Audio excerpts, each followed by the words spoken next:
Good morning, everybody. How are you all doing on this Sunday morning? Very sunny where I am at the moment, I must say. And it's match day, people. It is Arsenal v Manchester City. Massive, huge game, as far as I'm concerned. I do think one of those teams today will end their title race. I honestly think whoever loses today, it will be over, as far as I'm concerned, with the title. My prediction is that Man City will beat Arsenal today. I just think they've got a new lease of confidence. I know this happened last season where you just thought, here we go, this is Man City. This is where they start steamrolling teams, and it never happened. It never happened with Man City. Let's get that straight. It just didn't. Last season was just a write-off as far as Man City's standards go. So I'm looking forward to it. I really, really am looking forward to it. Sun's shining. I don't know what it's like in London, but I've just got a feeling today is going to be. Um, I'd like to say end to end a great game, but with Arsenal, I just see defensive. I just see Mikel Merino, Zubimendi, and Declan Rice as the midfield. I don't feel Arteta will show anything to Man City where it means go at them, take them to the sword, and this is what puzzles me because, and please do smash up the likes as well, people, and subscribe. Um, but this is what bugs me is that today Arsenal must win. They must win this game today. This is a must win because we've lost to Liverpool, and Liverpool 5 in fact they've not lost. They've not lost, and currently obviously 9 points ahead of Man City, 6 points in front of Arsenal. So it annoys me because this manager will go so defensive and scared shitless and be a coward, and it could prove us wrong. He could go attacking, but I doubt that'll happen. And he'll probably start Mikel Merino in midfield, or he'll probably go with Odegaard, which is a bit more attacking, but it's Eze to me all day long as number 10. So let's just say he goes Mikel Merino in number 10. And you think to yourself, you're not even like taking consideration that you beat this team. You beat Man City 5-1 last season. It can be done.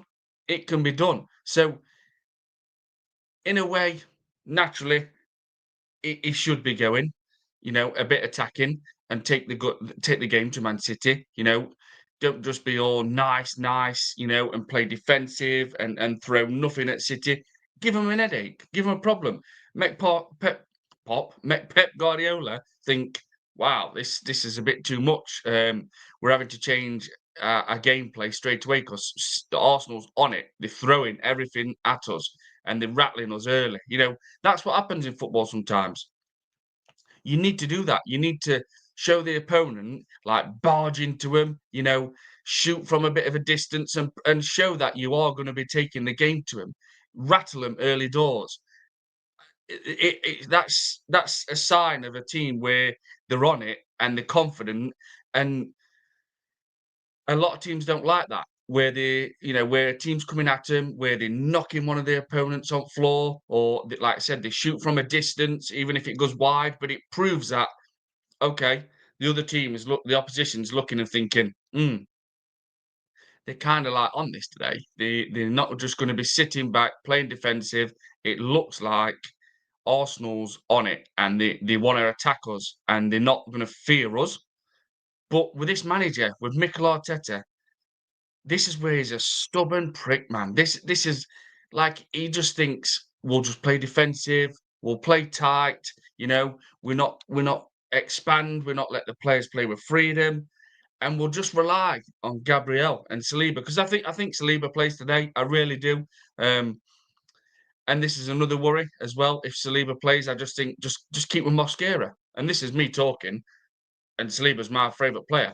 He's been my favourite player for Arsenal. I watched him straight away when he went straight back on loan to Saint Etienne. I watched him on his loan at Nice, most games I could, and I watched nearly every single match he played for Marseille, finishing his loan, and he missed one game that season, and Strasbourg battered Marseille 4-0, like the final game of the season, and Saliba didn't play. I can't remember if he was suspended or injured. So I've been a huge fan of Saliba, but I would say don't play him today. I wouldn't play him today. I would keep Mosquera. He's good. Mosquera is. He looks like he's balanced. He's in sync with Gabriel. He understands, you know, how Gabriel plays, and it looks like he's fitted in to Premier League. Okay. Now it's early doors, and obviously he's going to get a test today against the best striker in the world, who I think is with Haaland. But to me, I just think today you lose this and your title is over. And I have predicted Arsenal's title will be over by October. And it's a shame because I look at some of these players we've got at Arsenal and I just think, wow, we really have built a great team. But I'm afraid the manager who's in charge is not the right guy. He is not the right guy to take these players to, as all these obsessed Arteta fans keep saying to everybody, to the promised land. That's pathetic. He is not the right guy. There's no plan B. It's 4-3-3, and then if it don't work, yeah, well, we got a point. We got a point. We didn't lose, and we're drawn, and that's Arteta's mentality. Yeah, well, we're drawn. We still didn't lose, but the mentality from a winning manager would be like, right, Man City's coming into town. They come into our backyard. It's at the Emirates today. If we win this, we're keeping in touching distance with Liverpool. But if we lose, we're then 6 points behind Liverpool. The pressure is right on Arsenal all the way through the season. Then it's like, right, Arsenal, you can't even draw. You cannot even draw a game. And people keep telling me, oh, Rich, it's early, man. It's start taking in consideration the number of the points tally. Forget forget it's the 21st of September. Forget that and start thinking, yeah, it's quite a bit of a big gap, man, to know that you're 6 points behind Liverpool, the team who won the league by 10 points last season. In Arne Slot's first season, just embarrassed Mikel Arteta from coming from the Dutch Eredivisie, obviously with Feyenoord. He had spells at AZ Alkmaar, Go Ahead Eagles. So as I look at this today, I think if Arsenal are 6 points behind Liverpool, I honestly think it's over. It's over because Liverpool are just getting started. People, they haven't even clicked yet, and they haven't lost one match. They haven't even clicked, and the way they keep winning is because they've been there and done it before. Slot, Robinson, Van Dijk, etc. They've won the league with Klopp, and now it's installed in them from Arne Slot. You win that football match. You find a way to win that football match. If it's using a sub with Chiesa, with his individual brilliance, like he did against Bournemouth. If it's bringing a potential wonder kid on, like he did against Newcastle, Namoga. I can't remember his name. I do apologise. He brought him on. It worked. If it's just throwing everything at Burnley and not getting any change out of him, not finding a way, and you know what? Just go ugly, just go scruffy. Last chance saloon, smash, whack the ball against Hannibal. Ex-Man United, Birmingham City player. I don't know if he's on loan actually at Burnley or he's signed. Just whack the ball, hope for the best. It's last chance saloon, bang.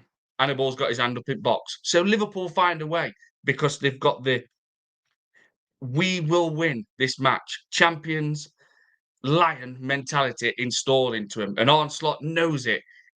His first dance in Premier League, no problem. 10 points clear, won league, done and dusted. Won the league in his first season. Embarrassed Mikel Arteta. With this manager, Arteta, I don't see him getting players over the line. Like if it's going rubbish today, it's boring. There's only little parts of intensity and urgency, which we have been doing. Like against Man United, people, we were lucky.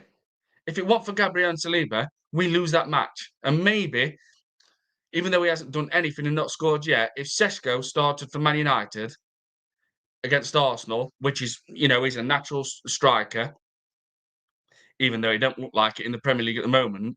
But if Sesko would have started for Man United, and if it weren't for Gabriel and Saliba, Arsenal lose to Man United against Leeds. It took us, I'd say, about 28 minutes to get going. I was watching it and thinking, this is not really a problem for Leeds. And then obviously the switch happened. But we can't keep playing games where there's little bits of intensity and urgency. And like I keep saying, hoping for best that, oh, yeah, well, Arsenal's defence is brilliant. Yeah, it is. Arsenal's defence is absolutely brilliant. And this is what you'll get from me if you're new to chat or whatever. I put my hands up when I praise. If I'll praise something when it needs praising, and I'll definitely criticise something when it needs criticising. Arteta's built Arsenal a fantastic defence and in depth / with numbers as well. That's facts. He really has. And Gabriel and Saliba are the best two centre-back pairing in world football on the day. But you cannot win a league by keep relying on your centre-backs. It does not work like that in football. It all has to be a unit. It all has to be everybody's working together. The defence, yep, brilliant. Midfield, yep, working like engines. Absolutely brilliant. Wingers, yep, they're contributing to scoring goals. Striker, well, he takes care of himself. He knows how to put that ball in net. I don't see the full chain moving at Arsenal because we don't attack teams. There's little spells of intensity and urgency. And against like Man City today, they're going to come straight at Arsenal. They're going to really, really come at Arsenal. Now, we have got an advantage because I'm shocked they did not replace Kyle Walker. There's no natural right back. They're playing Kushinoff, the ex-Lens from League R centre-back who was signed in January, which he's not had the best time since he's signed for Man City, let's be honest. He had a nightmare debut against Chelsea. Obviously on his debut, it was really bad against Chelsea. And he's looked a bit shaky. But they might find him a position and it might be cementing a right back position. Nunes, they've tried that. The ex-Wolves centre midfielder, and Pep kind of put trust in him as a right back. He's not the worst, but I'm still shocked. But because Kyle Walker's Kyle Walker, people. Kyle Walker's been one of the best right backs in, let's say, in Europe for the last few years. So the defence, there's no Diaz from 2 years ago. I don't see Man City with a world-class centre-back. I'm shocked they didn't sign one. But they have got Rodri back. Looks like Foden's having a good season because Foden tends to have a great season, then a drop-off like an average season. So his season last season was average. Season before that were brilliant. I think like 22, 23 goals. Last season were average. This season, he might be in for a 15 to 20 goals a season. So I'd like to know what you think, people. I'm going to stay on for a bit because it's not very good when you're worrying as an Arsenal fan thinking, he's going to play Moreno. He's going to play Moreno. He's just going to go all defensive and try and just hope for the best that our defence turns up. FK Arsenal 1983. Good morning, Rich. Let's just pray for today. Yeah, man. Big up FK. Hope you well, my guy. Yeah, mate. Let's just pray, man. Let's just pray. I mean, FK Arsenal 1983. Rich, we always start off so slow. It pisses me off so much. Yeah, it does me, mate. It honestly, it pisses me off and all because it's like smugness, isn't it? It's like Arteta thinks, yeah, mate, we'll just stroll about, we'll take it steady, we'll play defensive, we'll not show any bravery, we'll just like coast through, and then I tell you what, we'll show a bit of intensity and urgency. And sometimes, in football, teams have to suss each other out. A team sometimes will like obviously start against each other and they'll be like, right, okay, oppositions came at us, they've thrown everything at us, they've come out like an house on fire, the intensity's there, the urgency's there, they're passing it fast, they're beating us to every ball, they're better in air. And then you soak the pressure up, and then sometimes it's a team's game plan. It's risky, of course it is. But with this manager, it's not like where he'll do that for 15 minutes. He would be quite happy to show like what's the word? He would be quite happy to be like a coward for 90 minutes, 80 minutes, 90 minutes, and just know in his head, we can't lose, we can't lose, we can't lose. He don't think, how are we going to beat this team today? And what pisses me off as well about this manager is that we beat this team 5-1 at Emirates last season in February. We beat them 5-1 in February. So if that don't give you confidence, get the hell out of this club, man. Get the hell out of this club, because we lose this today, people, and Arsenal's title race is absolutely finished. And I have predicted by October it will be over. And I tell you something, which obviously this is the scenario I want, which I do not think it'll happen. If Man City lose, then they are definitely done. They're 9 points clear. 9 points behind Liverpool. It is over. So to me, if Arsenal lose, the Premier League title is over. It's finished. And if Man City lose, it's definitely over. And people, I get what you're saying. Oh, you can't say that. It's only like end of September, Rich. Don't keep saying the month. Don't keep saying the month. Start thinking of the points tally and start looking at it in a way where you think, do you see Liverpool losing anytime soon? No. Do you see them starting to click and start blasting teams and steamrolling teams early doors? Yeah. Yesterday, they took the game to Everton. They literally, it looked like they had an extra man up pitch in first 20 minutes. They were smothering Everton. They were opening them up wide, and they were going for them. And they were going for them. There were intensity there and urgency. They didn't do the job, finish them off properly. You could tell Arne Slot was wanting that third goal, but it didn't come. But they won again. They won all 3 points. So today, I have my concerns, and I'll obviously keep going into it. And I'd like to know what everybody else thinks as well. Please do smash up the likes as well, people, and subscribe if you can. Really does help the channel. FK Arsenal 93. Rich, if we have the best defence in the world, why does the manager not trust them and let them forward players play with freedom? What a great point, FK. That's what I'm saying. It's like saying, go on. We've got this at back. Go. Express yourself. You know, Keown. You know when Martin Keown, he's really has. And we got. So I just want to read this other comment. Andrew Bohm, Arteta out. Big up Andrew, my guy. Hope you are well. Absolutely, mate. Arteta out. Yeah. And you might see more frustration today, people. You might see some things where you're really pissed off today. FK Arsenal 93. Rich, we were 8 points clear at one point and still lost the title. I don't trust the manager or players. Fuck Arteta. Absolutely, FK. This is what I'm saying. Another manager, we make sure we get over that line. Thomas Frank, he would have got us over the line. Eddie Howe would have got us over the line. Diego Simone, Spalletti, Inzaghi, Enrique, Ancelotti, Pep, Klopp. You know, the list is endless. 8 points clear, they would have got us over the line. Excuse me. 100%.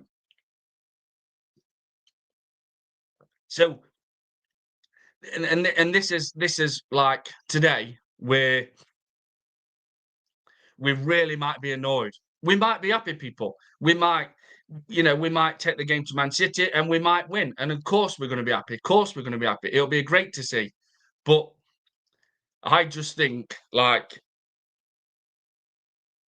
when you think about it, I just think Haaland is up for it. And I go back to what he said last season, near end of season, and he said, not good enough from him individually, not good enough from a team collectively, and we're not going to let that happen, what happened last season. But they've already messed up twice. This is why I say Man City, and I bet Pepper's absolutely ripped into those players. They're going to be really pissed off because they've lost 2 football matches, people. They've lost 2 games already to Brighton and Tottenham. And I think, like, they're going to be really annoyed, like thinking, no. Like, it just feels like they just wasn't ready at that time. And it feels now, I know they beat Man United 3-0, and people can say, well, anyone can beat Man United. Well, let me tell you one thing. Arsenal Football Club struggled against Man United. We was very lucky to beat Man United, let me tell you. They outplayed us a lot of parts of the game at Old Trafford. They were stronger than us. They were faster than us. They were beating us in the air. The intensity was there more. The urgency was there. Cunha and Bemo, they run rings around Arsenal at times. So what I'm trying to say is, this is where I still have worries. But you're going to get all these obsessed Arteta fans. Oh, it's all brilliant. What's there not to love about Arsenal at minute? I mean, how can you keep saying this? How can you keep saying this? Like, yes, again, you can flip it back. Liverpool have not started well, but they haven't lost a game. They haven't even drawn. We have. We got beat by Liverpool. We got beat by Liverpool. And at times, we're playing very boring football. And it looks like Arteta is just doing what he wants to do. Where if it's like, I want to play safe. It's like he is a coward. He's scared. He's scared of going all out and trying to win first. Because all he thinks is, I can't lose. Can't lose. So today, I honestly think Man City are going to rip into Arsenal big time. I honestly do. I really do. And I'll tell more what I think about in a minute. FK Arsenal 93. If Wenger spent 1 billion, he would have won multiple titles and yeah, mate. Honestly, FK. Wenger, if he had 1 billion, Eddie Howe, Thomas Frank, the list goes on. Nuno Espirito Santo. Because if you do not get that balance right in your team, you're fucked. And Arteta, still to this day, has not got the balance right at Arsenal Football Club. We still do not have the right balance under this manager, people. He just cannot do it because he's not good enough. And this is what I keep saying. This is what people in my chat keep saying. Andrew, FK, AJ, Joseph, E. Ross, the lot, AFC, everybody. Todd, there's so many. And then all your big channels, which I don't want to mention names because I don't want to forget anybody. He's not good enough. He's never managed in his life. He's never been in a situation where he's been at top of the league, 8 points clear, and thought, oh, shit. He was shitting bricks, and he didn't have a clue what to do. He thought, oh, it's okay. I'll just put Havertz in midfield against Aston Villa. Yeah, that's fine. That's fine. You know why? Because his stubborn head took over before his managerial head. And again, he's never been in that position. He's never managed a football team in his life. And he's not a top manager, and he's not an elite manager because top elite managers know how to change things in games. They know how to play a plan B. They know how to say, right, at half time, this is not working. We are not getting anything out of the opponent. We're not even giving him an headache. I tell you what, we're gonna do something and it's gonna rock them. Let's go 3 at the back, 2 wing backs, and let's just go bang, bang, bang, bang, bang, up and down.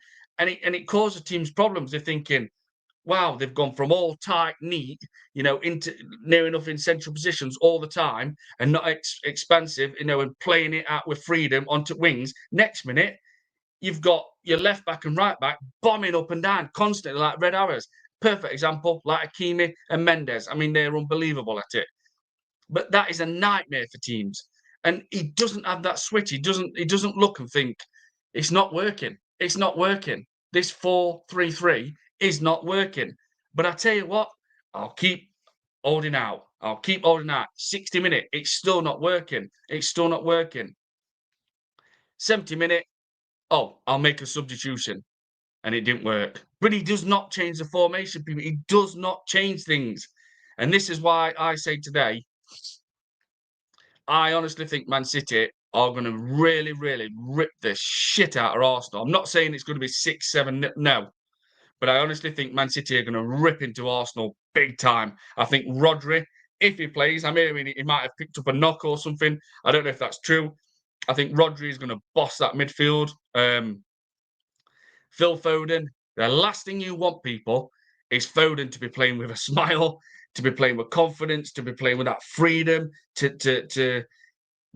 be in that zone where he's forward thinking and wanting to score goals. Because Phil Foden, honestly, he is up there with one of the best. Playing in around that final third, in around the box like a number 10, goes out onto the wing sometimes. Phil Foden can score any goals, and he can use that as well. When I think about it, even if Odegaard plays today, all I see, it could prove me wrong. He could have the game of his life today, But all I see, based on all last season, one, Martin Odegaard is an embarrassment of a captain for Arsenal Football Club. I will never, ever, ever accept him as a captain as my football club. He's an embarrassment. He's the weakest captain I have ever seen today at Arsenal Football Club, even in football. Two, underperforming all last season and started already this season. Oh, what are you on about? He's been playing okay this season. Well, I counted 5 missed placed passes against Man United, and that was just when I started counting. I probably missed 3, and that was probably around in the first half. So anyone who tells me Martin Odegaard is worthy to be Arsenal's captain, you're weak.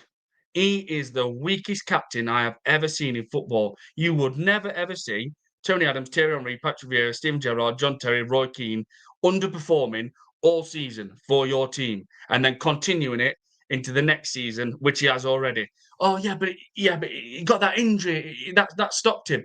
He were injured for about 58 days, people. Stop with the excuses, start waking up and start realising Arsenal Football Club have got some very good footballers, very good players. One of the best centre-back pairing in world football with Gabriel and Saliba. But we have got a manager, what stubborn, smug prick. He is a stubborn, smug prick, and his smugness is right up there. I earn 15.6 million. What do you earn? Yeah, I earn more than that. Don't even have to play at Wembley. Don't reach any final. Don't win no trophies. But I earn plenty more money than you as a manager because he's a smug twat. And this is why I hope to God Andre Berta falls out with him. Because I want to see the Ezes, the Gyökeres, the Sakas, that Martinelli's finished, if you ask me. The Mosqueras, Incapi, Gabriel. I want to see all these flourish at Arsenal, but I'm telling you now, it is not going to happen. Eze will be ruined by this manager. Like today, you've got Eze, as they're saying now. You've got Abrici Eze in your team, and you're thinking, he should be the focal point, people. He should be the man, what is the orchestra, what gets things ticking, what brings that creativity straight away, what brings that spark, that intensity, that urgency, that fast-flowing freedom football, that forward thinking. He should be the man who plays in number 10 for Arsenal Football Club. But do you know what? No, because this prick of a manager either wants Mikel Moreno in the number 10, who is not a 10, he's not a 9, he's not a left winger, he's not a right winger, he's a lucky weapon for Arsenal. That's what he is. Or he wants Martin Odegaard, who his hesitation in his play is absolutely shite. Runs forward, runs back. Runs forward, runs back. Sideways, sideways. He is not a number 10. He is not good enough to be playing now in this Arsenal starting lineup. We've moved on from Martin Odegaard. He's not good enough. He's great to have on bench. Of course he is, and playing in cups and that. But he's not good. We've got Eze. Put him in the number 10, even against Bilbao. For fuck's sake. Darren Fletcher and Ali McCoist, who was actually in Bilbao, obviously for commentating on the game, even they were saying, I think he looks more effective, though, if Eze, I think it would look more effective if Eze was in that actual number 10. On the left, he just don't seem to be doing it. He's more of a number 10, if you ask me. Yes, because he is a number 10. He's brilliant. He's somebody where Declan Rice, Zubimendi will sit as a pivot, as an enforcer, as I call him, sit there, protect the back four, and say to Eze, just do your thing, brother. Just get that ball, man. Dart left, dart right, drop that shoulder, drop left, drop right. Close control, run with intensity. Run with speed. Show that intensity straight away. He's forward thinking. He's going to pick the ball up. He's going to run. He's going to be passing it fast into Gyökeres' feet, or he's going to be spreading it out to Saka. Obviously, will be the right winger, or he's going to be obviously the left winger. We don't know who that is. As he's forward thinking, he'll pick the ball up and think, right, nobody's on.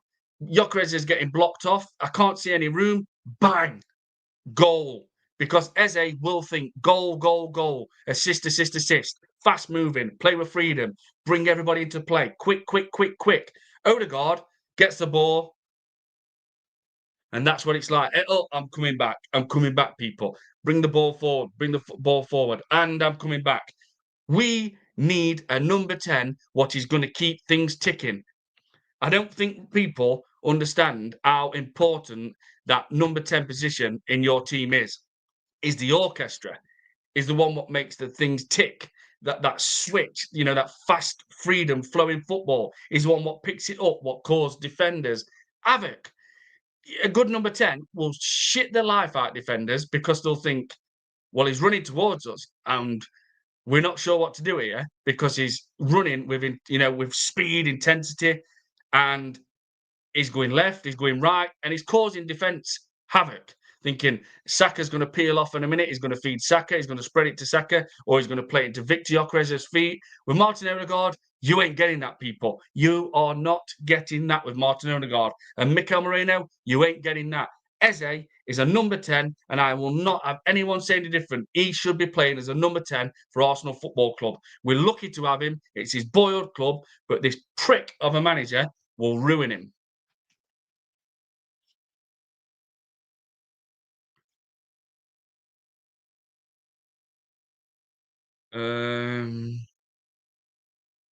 Sheldon Johnson, big up my guy. Hope you are well. We getting 4 or 5 put past us today. Wow, that's a bold statement, Sheldon. I don't know about that, mate, but I honestly think Man City are going to really rip into us big time. I have predicted 2-0. Andre Boehm looks like he already has fallen out with Berta. I read online that Josh is going to become the executive chairman of the. Well, CEO is now Richard Garlick after Tim Lewis, the co-chair. He's left, 62, 63-year-old, and Richard Garlick is now the CEO. Ben Winston is brought onto the board as well, a lifelong Arsenal fan, also a film producer. Apparently, I've never heard of him. He's been brought into the fold, and there's a woman as well, and another guy.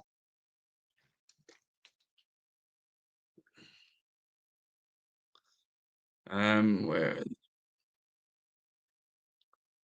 Oh, wait. Scott Odegaard, best position is to hype up the crowd, not his football. Yeah. I mean, well, I'm. It's annoying because it's going to be Odegaard or it's going to be Mikel Merino, and if it's Eze, I'll be shocked and I'll be very happy. But I do not think Eze will play in that number 10 today at all. I don't think we'll see it. Scott Kirk, 3:30 a.m. kickoff for me. Wow, man. Big up, Scott. Hope you are well, my guy. Yeah, big up to everybody overseas watching Arsenal. Honestly, waking up and just having to stay up and that. It's massive respect to you, man. Mr. Joshua, good morning, Rich. Big up, my guy. Go and subscribe to Mr. Joshua, people, if you already haven't. Man United fan. Good win yesterday, Joshua. I mean, I keep thinking now, Ruben Amorim is one game away from being sacked, man. And that's how I see it now. I really do. Ryan Daw. Good afternoon, Rich. Yeah, man. This is what's crazy. Good morning, Ryan, my guy. Afternoon, it's mad. Because already you think to yourself, yes, the game's getting close, mate. And it's literally 9:09 for me. 9 minutes past 9 in the morning. Big up to you, Ryan, my guy. Yeah, Josh, I mean, Man United. We had this last season, though. You just thought, Man United, that's it. They're gone. They're gone. They're gone. They're gone. Here we go. They're going to that's it. They're on it. They played well against big teams. Yes, they got a helping hand with Robert Sanchez getting sent off yesterday. Of course they did. And you just think, here we go. This is what happens. And against Arsenal, people, and I don't see anyone who don't agree. Man United was better than Arsenal. And like I said already, majority of that game, Man United run rings around Arsenal. And what I mean by that is like they were faster to the ball. They were playing with a lot more intensity, urgency. They was better in the air than Arsenal. And Kuna and Bemo was brilliant. Even Mason Mount had a fantastic game against Arsenal. Man United were very unlucky against Arsenal. And I keep saying it.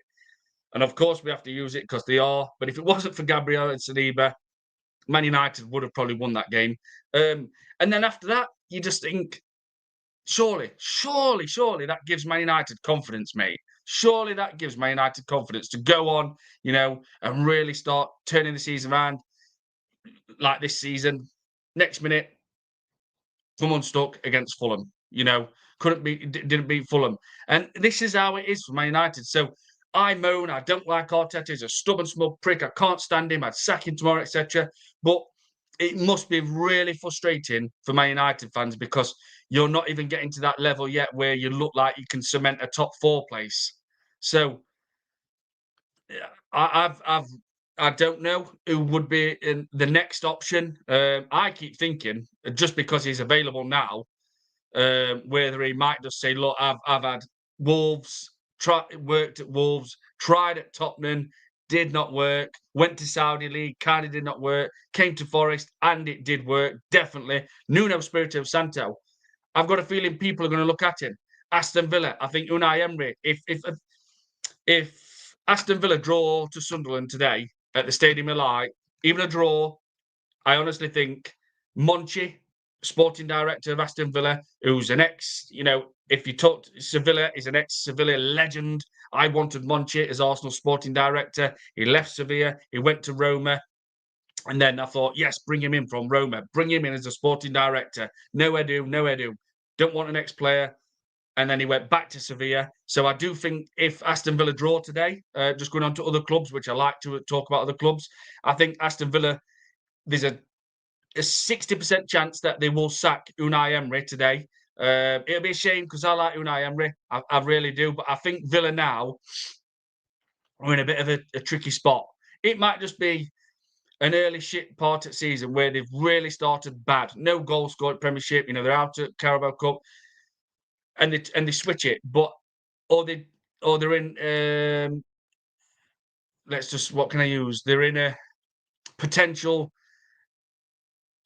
Let me just what can I think of? There's a potential slide happening at Aston Villa where they start falling back into the 8th, 10th place. It'd be a shame because I like Aston Villa, and they've got some good players, got really good midfielders, really good, and they might start becoming a selling club. Morgan Rogers. I see him going next. I do. I honestly do. And it wouldn't surprise me if he goes back to Man City or Chelsea were looking at him. But yeah, we're Man United. Would you look at Nuno Espirito Santo? Would he be a decent manager? Who do Man United get next? They keep trying everybody. It's not working, man. It's not working. I always think, and this is why Arsenal are a good team. We are a really good team, let me tell you, people. But we've got the wrong manager to take us where we need to be. But I always think if you've got a good goalkeeper, that's the first part. That's the first part ticked off. With a nervous goalkeeper, makes so many mistakes. Yeah, great, amazing goalkeepers have made mistakes over years. Peter Schmeichel, David Seaman, David James, have all made mistakes because they're nutters. Some goalkeepers have come out of football and it goes over the head, but they have to. But if you get a good goalkeeper, that's the first point where you think, yeah, we've smashed that. Arsenal's got Raya. I would have, if Donnarumma hadn't gone to Man City, it wouldn't have bothered me one bit if we'd have gone and signed Donnarumma over Raya because Donnarumma's tall, mate. Donnarumma is tall. And I don't believe in having a small goalkeeper. I never have because there's times where you look and think, if only our goalkeeper was 6'2", 6'3", he reaches that. He gets it. His hand gets it. But Raya's good. Raya's a freaking good goalkeeper. His reflexes are brilliant, man. He is very good. He's cocky. He's very cocky at back. But then if you get your centre-backs sorted, you're laughing. You are laughing. And we have. Let's be real here. Arsenal really have got the best centre-back pairing in world football with Gabriel and Saliba. So that's where it starts. With Man United, it's Lindelof. No. It's Lenny Yoro. He's okay. It's De Ligt. Not really been... De Ligt's never been the same, really, since Ajax. It did not really work at Juventus for him. And then Maguire, which he can't play in a back two. I think he has to... Maguire has to be in a back three. I honestly do think that. So I'm just... With Man United, it's confusing because who's the manager to make this happen? Who's going to be, the guy where he says, right, let's start with the back three. I'm sorry, back four first. Let's sort the defence out first, for God's sake. Then we move into midfield. They've got the attacking part now. They've got the attacking part. And Bemo, Cunha, Sesko, I think it will click sooner or later. Amid Diallo, I like him. But I think it's tricky for Man United because they had to spend all that money on the attack options. And now, I believe you're going to have to go away another 150 million probably for your centre backs. And will Man United do that? I don't know if Sir Jim Ratcliffe will do that. I don't know if he will put his hand in his pocket and say, right, now we need to build the defence. And I just don't know. And this is why I say we are lucky, and I mean very lucky at Arsenal Football Club to have Gabriel and Saliba people. And I mean very lucky. Because to find two centre-backs, what are like Gabriel and Saliba, I tell you something, that is perfect to do. It just doesn't happen often enough. It really doesn't. And your midfield, Arsenal's midfield, it's not the greatest. I only see one brilliant midfielder. That's Declan Rice. I haven't made my mind up about Zubimendi yet. And Man United, Ugarte at Sporting Lisbon. I think he was at Sporting Lisbon. He were looking good. No disrespect to the Premier League, the Portuguese league. A lot of players do look a lot better in that league. Fabio Vieira looked great at Porto. It didn't really happen at Arsenal. And he goes to PSG, Ugarte. He didn't really get in the team much. So with Man United, I think they need two centre-backs, definitely. And I mean proper centre-backs. I think they need Casemiro's still there. He's on massive wages. It looks like he's not bothered about leaving yet. Bruno's still there. I mean, if I'd have been a Man United fan, and let's say Al Nasser, Ronaldo, or Bruno's friend, of course he is, came in and offered 70 million for Bruno, especially when you've already brought your Bemo, Cunha, Zesco, I would have said, sell him, sell Bruno for 70 million. Go and buy another centre back, even if it cost 60 million. Go and get those centre backs, because this is what I say: without centre backs and that in your team where they're not good, if you've got rubbish centre backs, you're going to struggle, man. You're really going to struggle. Chelsea, they've got an abundance of attack. Absolute abundance. And I've got it wrong. I said Chelsea will finish above Arsenal. My prediction's wank. That's gone right out window. But Chelsea's got so much attack. It hasn't all clicked yet. They've had injuries already. Delap's injured. But the defence, man, they've signed Giordetto from Ajax. Well, obviously, Arsenal will link with, we think. But there's no world-class centre-back at Chelsea. So this is what I'm saying. It's a shame, going back to my team now, Arsenal. Just bear with me 1 second, people. Sorry, I do apologise. Just give me a couple of minutes. I will be with you in 2 seconds, in 1 minute. Where are we?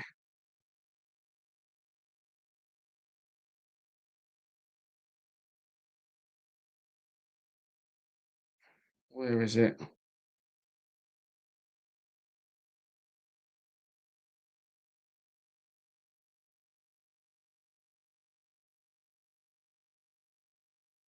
Just bear with me. I don't think this is going to work. Oh, yeah. Just bear with me.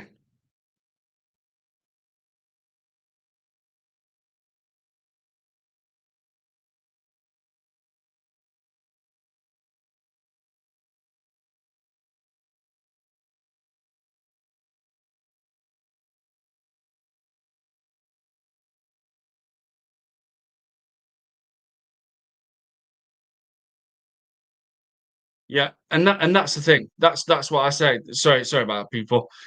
Sorry about the chat. Yeah, and we're so lucky to have Gabriel Saliba at Arsenal. We really are. We've waited so many years for a great defence at Arsenal, and we've got it. And we've got great right back. We've got we don't know who the left back is. We've got two great right backs in Timber and Ben White.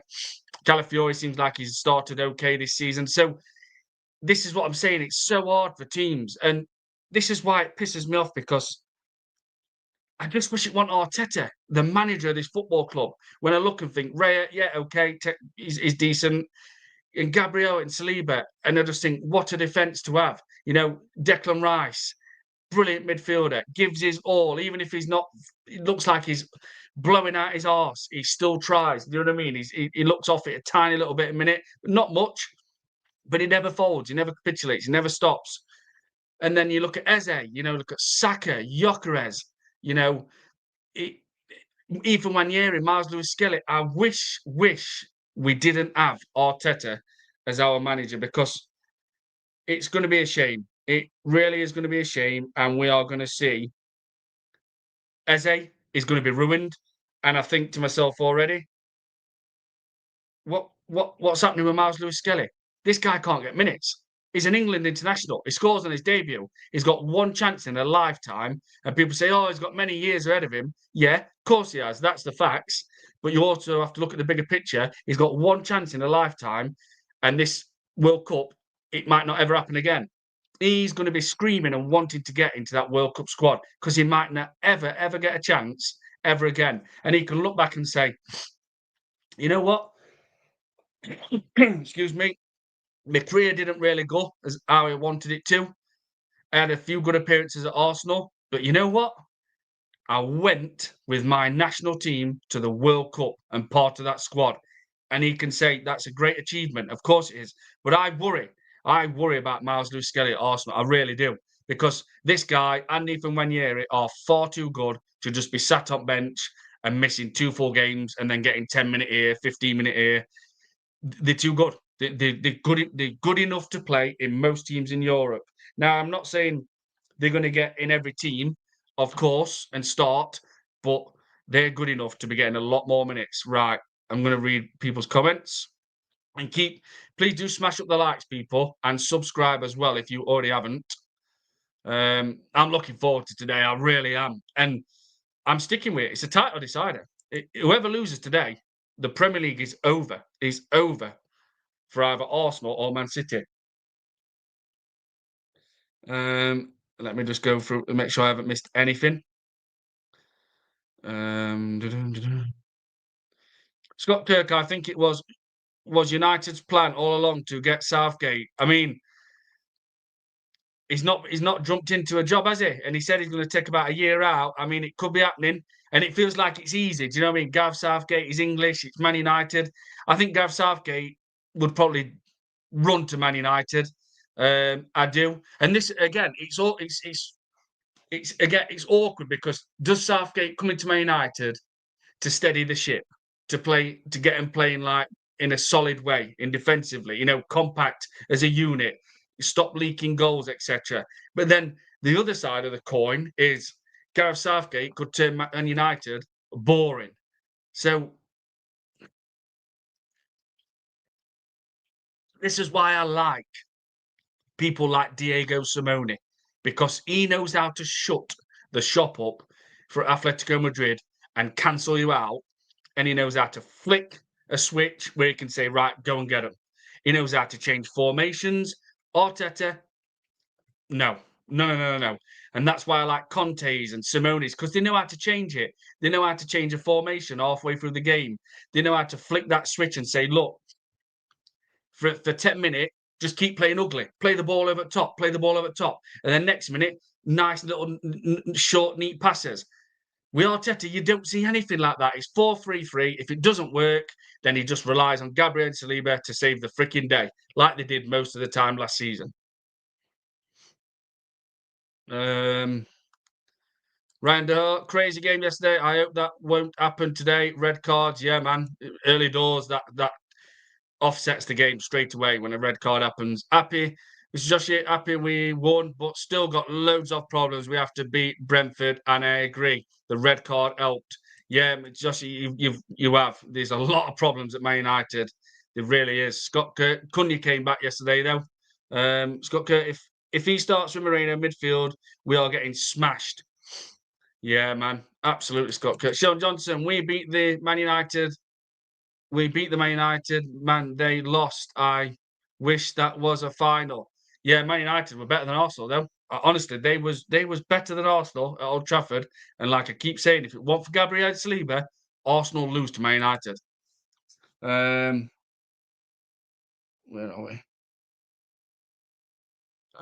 Khalid, morning, Rich. Big up, Khalid, my guy. Hope you are well. Morning, Rich.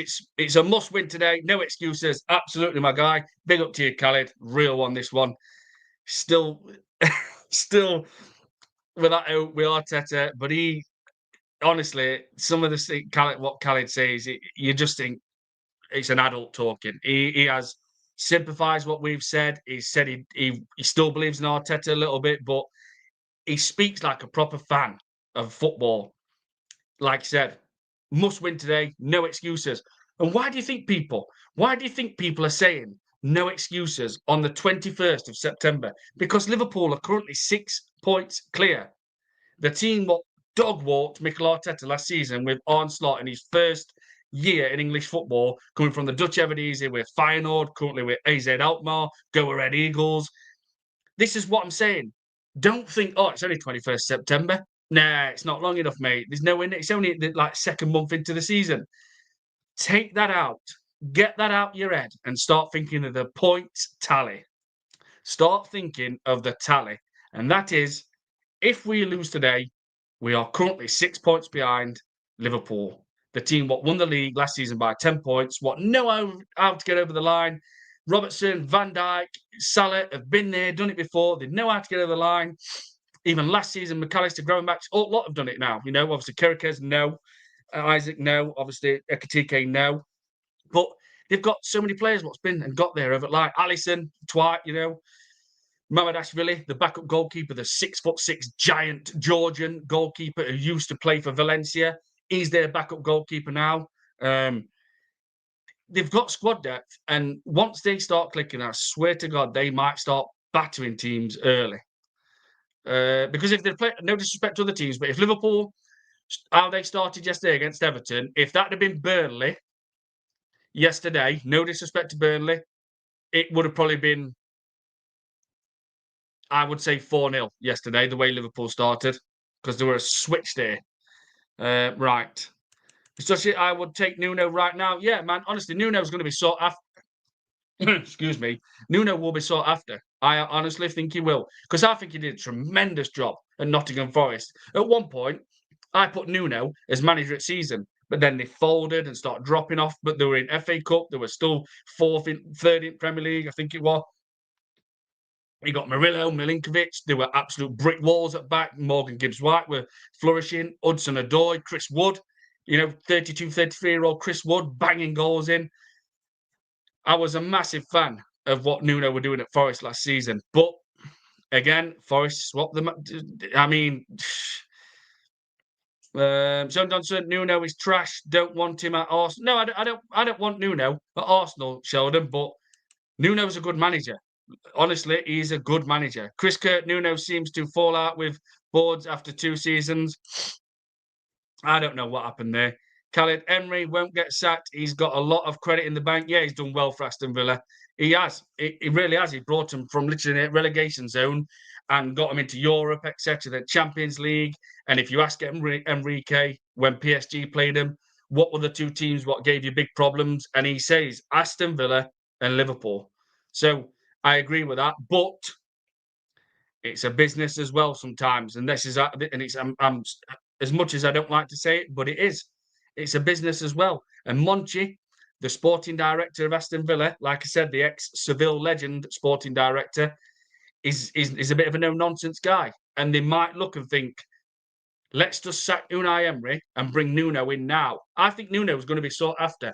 People are just going to look and think, look what he did with Nottingham Forest last season. Look what he did. I honestly do think or a European team will get him, or he might take a little break. I don't know. But I'm a big fan of Nuno. I think he's a good manager. If Nuno finds the right club, I think he's a really good manager. Now, I honestly thought this is it now. Forest have got the manager for the next 5 years. Khalid, Villa struggling because poor recruitment. Most of their players are from Dean Smith days. Well, they signed obviously Harvey Elliott, that Gugest, the Rennes kind of like striker / number 9 winger. That was one of the signings. He signed Sancho. There was some others. But they started selling now. Duran, they got about 75, 80 million for him, which is good. That is good value. Then obviously Ramsey's gone to Newcastle, 35, 40 million. They sold again. Do you know what I mean? So you might start seeing Aston Villa selling because they are in touching distance as well of breaking like the rules as well.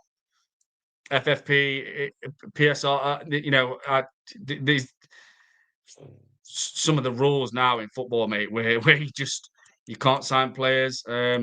Josh, if you had an elite manager, you would have won back-to-back titles. I 100%, 100% with Josh. Honestly, absolutely, we would. We really would. If we'd have had, if we'd have had an elite manager, Arsenal would have won league. Honestly, even Eddie Howe would have won the league. Unai Emery would have won the league. Nuno would have won the league. We've been gifted, people. We've been gifted with Gabriel and Saliba. To have those as your centre backs is amazing. It's not very often where you get two centre backs like that come along. It really isn't. But again, this manager messed it up massively by not signing a striker and a backup for Saka, and he's only just gone and done it. Sheldon Johnson at Khaled, and they sell their best too. Yeah. Excuse me. Yeah, this is what I'm saying. Villa might have to start selling players now. And I think Morgan Rogers, I honestly think he'll be next. I'd rather keep Arteta than get Nuno Simone for me. If we are looking, I would take Diego Simone. Now, my first choice, I would say, is Enrique. But I've said this already on streams. Get ready for Enrique being the next Man City manager. I will be shocked if Enrique is not the next Man City manager next season. He's won the Liga. He's won the Domestic Cup. I don't know what it's called in France. He's won the Champions League. What more can he win at PSG? And I am 99% confident Enrique will be the next Man City manager. I don't think it'll happen this season unless Pep walks. People, Pep Guardiola is a guy where I have so much respect for him because I remember once when he went round all the Man City staff and brought them watches. I think really expensive watches. And I'm talking canteen people, everything. And he's somebody where, like, if Arsenal beat Man City today and they're 9 points behind Liverpool, Pep is somebody who will say, you know what? This club will always be in my heart, etc. I've loved my time at Man City. I have won everything with this football club. Bless you. Great luck for the future. But now I have to walk away. That is someone, that is how I see Pep. He would put his hands up and say, I've done everything I can with this club. You need a new guy. You need a new voice in the changing rooms, on the pitch, maybe different ideas. I've done everything with this club. I've won the lot. I'm walking away. And it would not surprise me, even if if we beat them today, which I think Man City will beat Arsenal. I've said this, but it would not surprise me if it goes that bad. And let's just say Arsenal do beat Man City. It falls 9 points behind. Liverpool keep winning. The league's completely over for him. And he says, thank you very much. I'm out. Now, he could say, okay, I'll go all out and I'll try and win the Carabao Cup, FA Cup, and Champions League. Of course he could. But he's won them. He's not, Pep's not one of those people. He's not a twat. He's not smug like Arteta. He's not an idiot thinking, I'm just going to stay around. I'm just going to stay around. He will know when his day is done. But Mikel Arteta, he is smug and he's a stubborn, smug prick. And he will hold on to everything he can. Obviously, one, he's getting 15.6 million a year. And two, he will hate it if he has to say, I've put my hands up, I've lost another league title, no Champions League, and I've failed yet again. He will not like it. Arteta will not like it. Whereas Pep is different, people. Pep is different. And I do think that could happen. Or Man City might relieve him of his duties and say, we have to sack you. And they could just go and get Enrique in January. They could get him out of PSG. So he's my first choice, but I think he's going to be Man City's next manager. And after that, Diego Simeone. But something with Simeone, I don't think he wants to come to England. I think he's a bit of a bad press from the World Cup with Beckham days, etc. I just don't think he wants to come to England. That's where I see it with Simeone. And he's been so loyal to Atletico Madrid. I mean, what's now? Is this about his 11th season or something like that? 10th, 11th season? It's a long time now. Nelson Vivas is there, is his assistant, which some people might not know, but he was Arsenal's left back, and he used to play in midfield a little bit as well, the Argentina kind of left back / midfielder as well. So he's been an assistant to Simeone. I will get it out. And people might not recognise him, but yeah, Nelson Vivas has been at Atletico Madrid, assistant to Diego Simeone. And he knows Berta. So has Berta already got this in? I would love it. I would love a scenario where Berta came to Arsenal from being at Atletico Madrid since 2013. Obviously, he's going to talk. He's going to say bye to Simeone, etc. Going to talk to Nelson Vivas. Knows Nelson Vivas. That's another Arsenal connection. And says, if it don't go right at this football club, at Arsenal Football Club, where I'm going, would you be ever interested to come to England and manage this club? I'm hoping there's been talks like that. Honestly, I would love that. Like, if there's no one could stop anyone talking. Andre Berta could send Simeone a message today and say, if we lose today, and Berta's example says, I think the title will be over for us because Liverpool are just too good to be dropping 6 points. Would you ever be interested to come and take Arsenal over? Because I just don't see. Like, I would love to know. Like, I know it's crazy, man, and but I would love it. Like, if Berta's already mentioned it, Simeone, would you take over Arsenal one day? I would love that. I would. I honestly think if we had Simeone, Odegaard would be better. He would play with more freedom.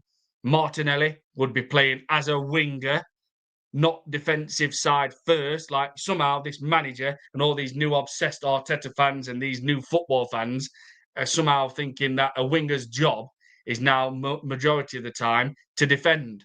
Well, I'm telling you now, it isn't. It never has been, and it never will be. A winger's job, left winger, right winger, his main job is to contribute to the goals and take the burden off the striker, and preferably it double figures. Mark Overmars, Robert Pires, Freddie Ljungberg, who played all over the box.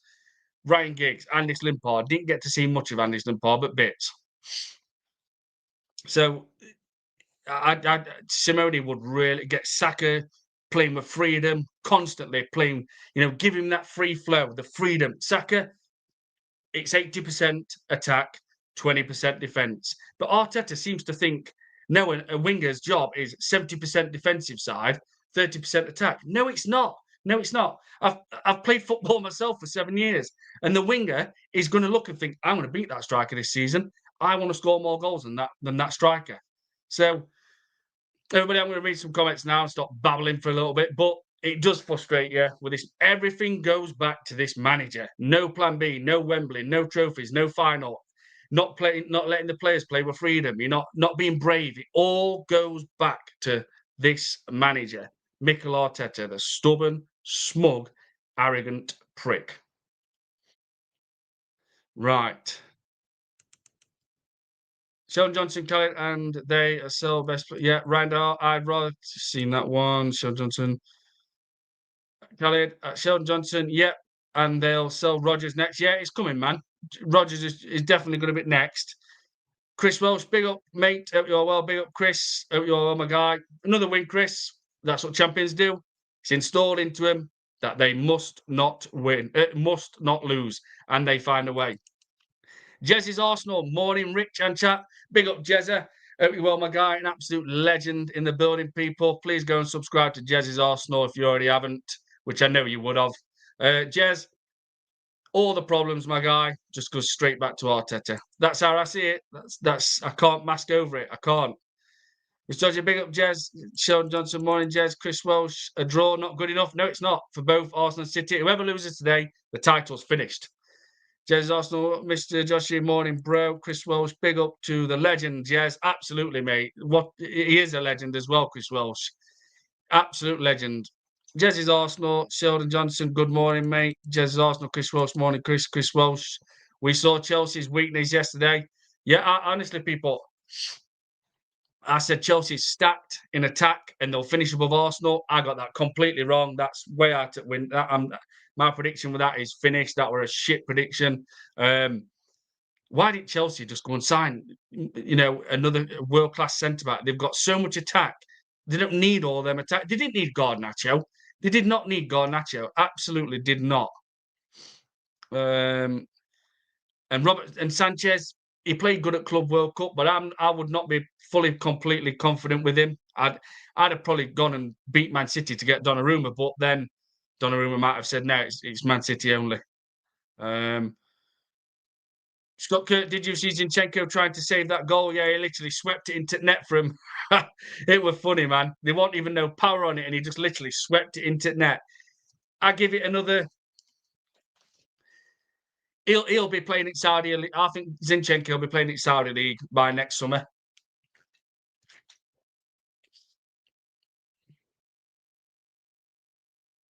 Mr. Joshie, no. I do not want Gav Southgate. We will be very pragmatic and boring. Yeah, this is it. You will. Chris Welsh, Southgate. Please do smash up the likes as well, people, and subscribe. Where are we?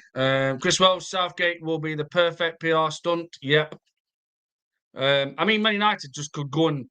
This is the thing, though. Could Man United go and prize a manager out of a club? I don't know. I don't know if they could do that. I really don't know. Man Lutata. Oh, here we go. Shane Gooner 2.0. Mark 2-1 Arsenal. No 2-0 to Man City. If I think Lars Jawara, we will win the game today. Like your optimism, Lars, but I just don't see it. I do not see it. I think Man City will be absolutely rearing, chomping at the bit to get at Arsenal today. I swear to God, I honestly do. I think Haaland is going to be a nightmare for defence this season. He looks like he's on it. And that guy could score 30 Premier League goals. Foden could score 12 Premier League goals at least. Doku, lightning quick. The way he shifts that ball out his feet is ridiculous. But I've always said about Doku, if he brings that end product, he's going to be one of the best wingers in Europe. It's simple as that. Chris Welsh, Nuno is going West Ham. Recruitment met with him yesterday. Wow. I mean, yeah, Nuno, someone's getting Nuno, definitely. And it's either Villa, if it keeps going wrong there, which I think they will turn it round. I think they'll beat Sunderland today. But I'd be happy if West Ham were getting Nuno. I would be happy. But will they back him? That's the thing. Jesse's Arsenal, show your comments, mate. That's why people comment. Is it Jesse's Arsenal? Show your comments, mate. That's why people comment. Chris Welsh, Berta worked with Simone a long time. Yeah, from 2013. It was there at Arsenal.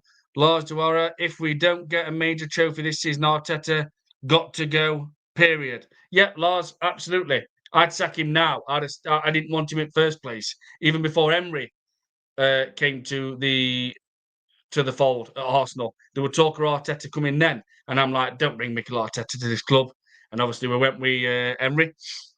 Khaled, I'd hate it if Enrique went to City. Well, I think it's happening, Khaled. I honestly think Enrique will be the next Man City manager.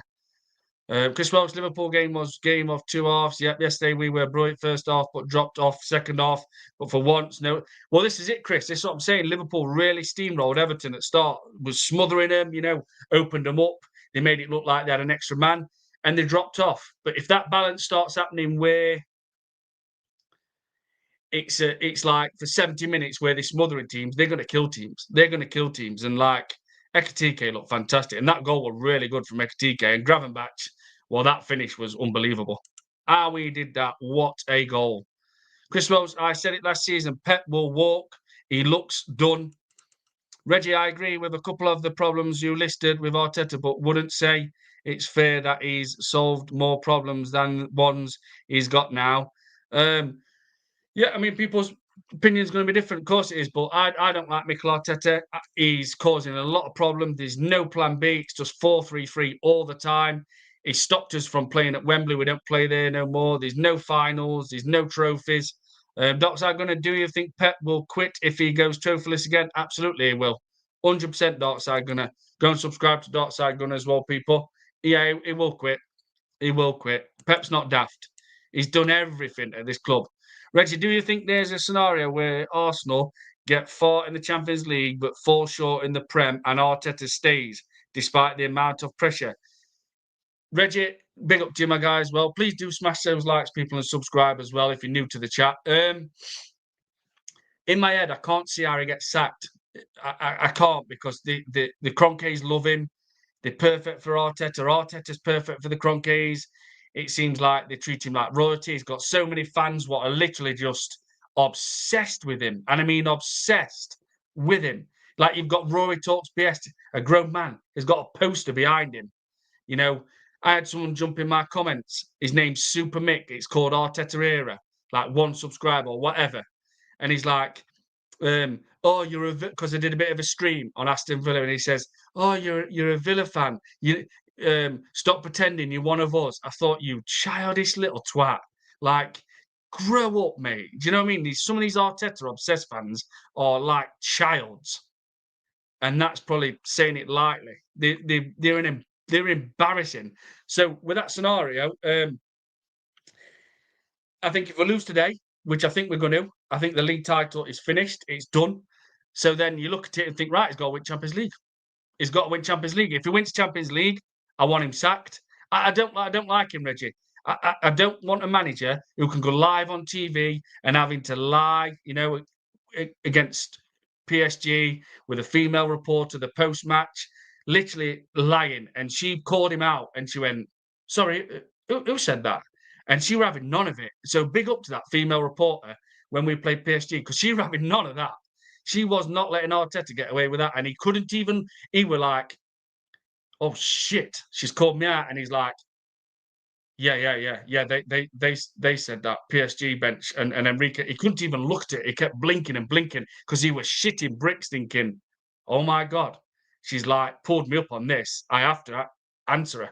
And he did not like it. So if Arsenal lose today, the league title's finished. Again, same goes for Man City. If Man City lose, the league title's finished. So if we lose today, we have to win Champions League. And then you can say, right, Mikel Arteta, thank you very much for making history, winning the Champions League.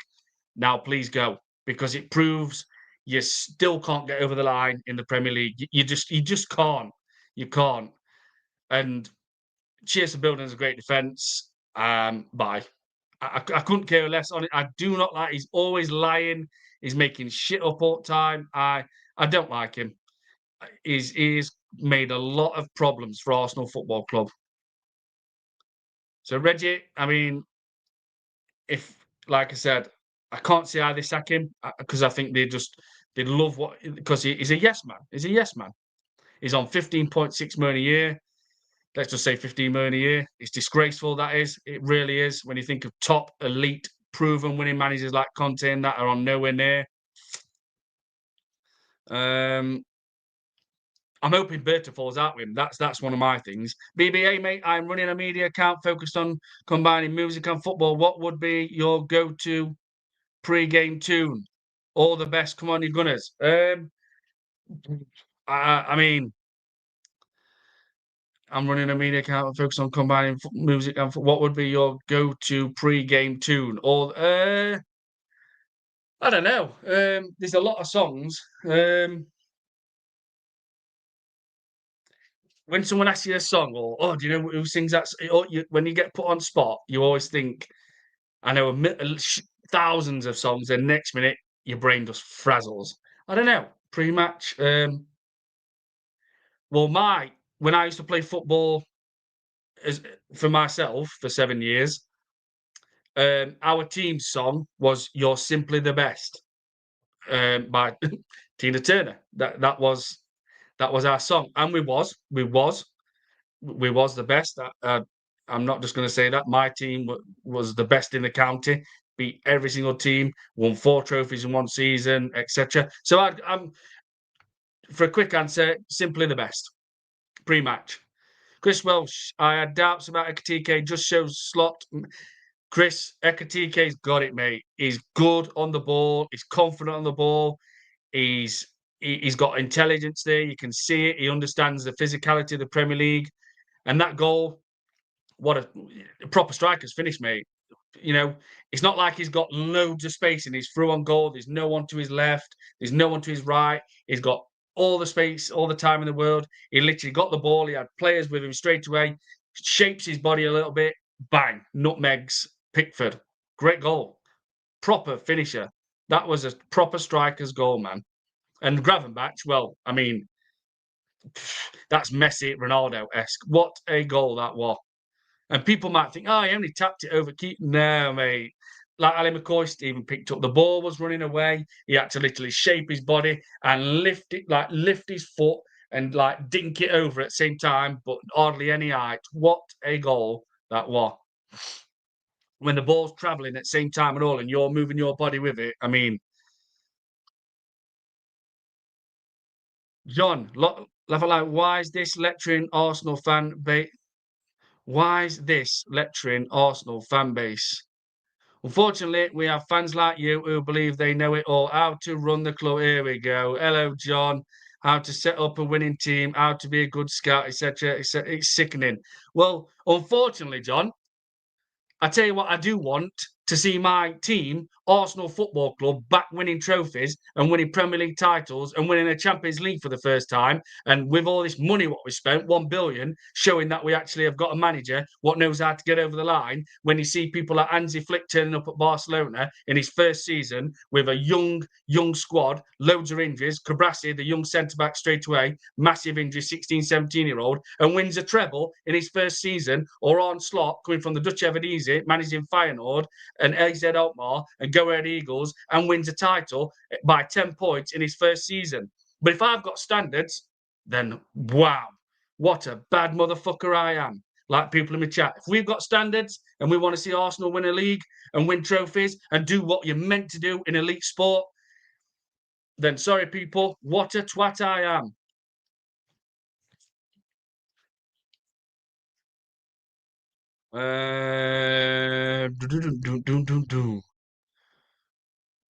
Where are we?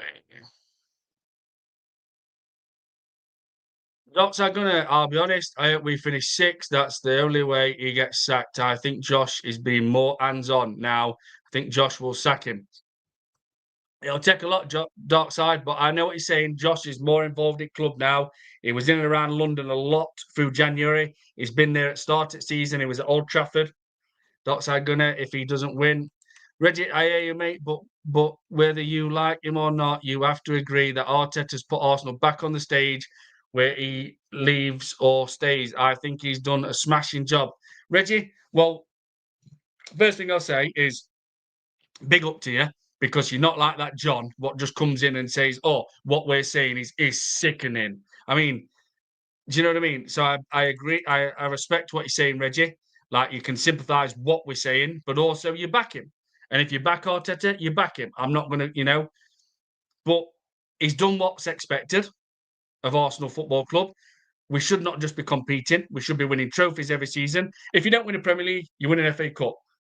If you don't win an FA Cup, you go win the Premier League. You have to keep winning trophies and building that winning mentality every season.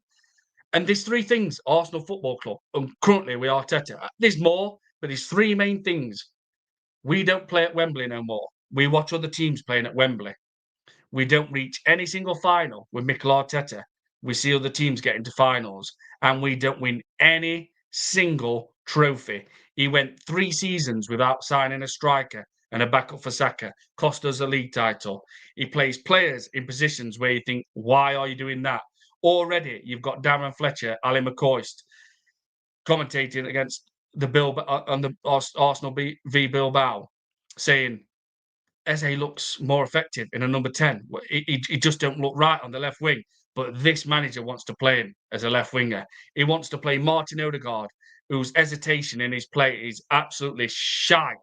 It is just run forward, backwards, run forward, backwards. He don't even want to play Eze in a number 10. It will bring that forward-thinking attitude, the intensity, the urgency, fast passing into Gyökeres's feet, will cause havoc with defenders. So Mikel Arteta has brought a lot of problems. There's no plan B. When it's not going our way, it's 4-4, it's 4-3-3. It's not working. Well, that's it. That's it then. If it's not working, we'll just rely on Gabriel and Saliba. So I respect what you're saying, Reggie, and he's still back Arteta, and he's brought us a great defence. Mikel Arteta has brought Arsenal a fantastic defence, and I will put my hands up. I am not denying that Arteta has built Arsenal a great defence. He's won us an FA Cup, kind of with Unai Emery's team, but that's it. That's it. We're playing boring. We're playing boring. We were lucky against Man United. If it weren't for Gabriel Saliba, we lose that game. It took around 28 minutes to flick that switch against Leeds United. Today, we'll probably see Moreno playing in midfield. It's not acceptable. You spent 1 billion. Managers would be dreaming of having that kind of money to spend. Eddie Howe would have won a league title at Arsenal Football Club in the last 3 years. Thomas Frank would have won a Premier League title because they'd have done a simple thing, which is the most important. Get your balance in your team right. They would have signed a striker. They would have signed a backup for Saka. It's took him 3 years, man. And when he stood on that pitch at the Emirates Stadium, final game against Everton, where we just won, by the way, with a VAR decision, Man City beat West Ham, and said, don't you be satisfied with second. Told everybody at the Emirates, don't you be satisfied with second. We want much more, and we're going to get it. So already you think everybody, and I've said this about 1 billion times, me, everybody think, okay, right, let's just give him this summer window, 100%. Me, everybody, pundits, commentate, the lot. Arsenal's now going to sign that striker and a backup for Saka to get over the line. He didn't do it. He signed a left back and a centre midfielder. A proper top elite manager we experience would have signed a striker and a backup for Saka. He's cost us a league title. Reggie, having said all that, it's still early on in the season. Long season, whoever wins definitely has the advantage, but I think it's too early back aside to win it from now. I honestly don't, Reggie. I think you give Liverpool a 6-point lead. Who's going to stop them? They don't like stopping. That's not going to. If we won a league cup, an FA Cup double, would give him another season. It would. He'd get more time, yeah. Because then they'd be like, well, this is the season where we win the Premier League, and he'll get all his obsessed Arteta fans. This is the season when we get when we're in the league. We're going to do it now. Yeah, we've won the FA Cup and won the Carabao Cup. The mentality's there now. It gives us that catapult to win the Premier League. They will say anything, these obsessed Arteta fans. Reggie, definitely need those trophies, like you said. Absolutely, Reggie. Big up to you as well, Reggie. Honestly, it's good to have people like Reggie in the chat, what still might believe Arteta, but sympathise and realise what we're saying. Not people like John, who's saying, it's people like us. It's sickening. I mean, because we've got standards for this football club, because we want to win a Premier League title, which we haven't won for 21 years. We want to win a Champions League. We want to play at Wembley. We want to reach finals, want to win trophies. And we're not doing anything. We are not doing anything of those sort with Arteta.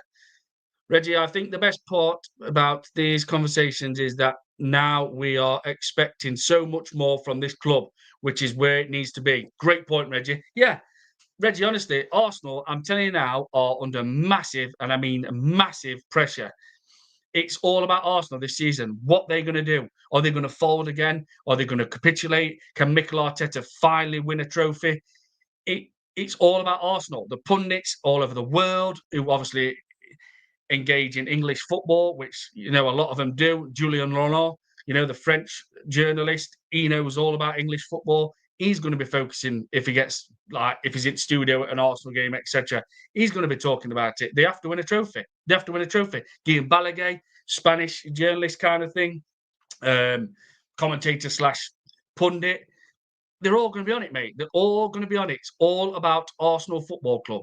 What are you going to do? Because all you've done is run all this. We've got a new signing. You have to win the dog, male or female, which I love dogs. I get it. oh, it's pickpocketers, it's light bulbs. We're playing Never Walk Alone in training sessions. Teams don't give a shit no more. They're like, you do all this, Arsenal, you make it all fancy, nice, gaslighting everything up. Like, for what? You're watching other teams winning trophies at the end of the season, and that is facts. That ain't me making it up. That's nobody in the chat making it up. The factual, clear. What can I say? The facts, sorry, what are very, very factually correct are Arsenal are watching other teams winning trophies at the end of the season. We are watching other teams playing and representing in a final at Wembley Stadium. And we're watching other teams win trophies. So all this